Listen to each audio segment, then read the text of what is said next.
اللہ جانتا ہے کہ اس کے بندے میں کس شے کی کمی ہے، اسے کس آزمائش سے گزارا جائے کہ وہ اس سے گزر کر پختہ ہو جائے اور اپنی کمی کمزوری پر اپنے رب کی مدد سے قابو پا جائے۔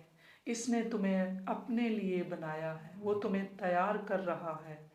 اپنے لیے آزمائش کا مقصد ہی پاک کرنا،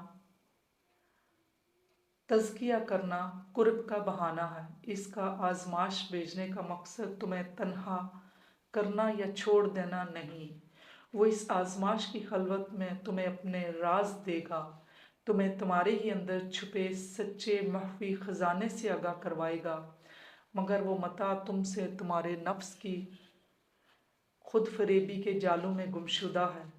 جب وہ تمہیں تم سے ملوائے گا، اس سے قبل وہ سب کو تم سے اور تمہیں سب سے لاپتہ کروائے گا۔ وہ تمہیں اپنی تصدیق سے گزارے گا، تم پر آزمائش میں لا الہ الا اللہ کا مخفی راز عیاں کرے گا۔ وہ اپنی نشانیاں بھیجے گا، اپنی محبت کی مہربانیاں آزمائشوں کی سختیوں میں بھیجے گا۔ گھبرانا نہیں، اس سے محبت مانگنے میں، اس سے مدد مانگنے میں، اسے اپنا آپ سونپنے میں ہچکچانا نہیں ہے۔ اللہ تمہیں مختلف چیزوں سے آزمائے گا، اس سے گھبرانا نہیں۔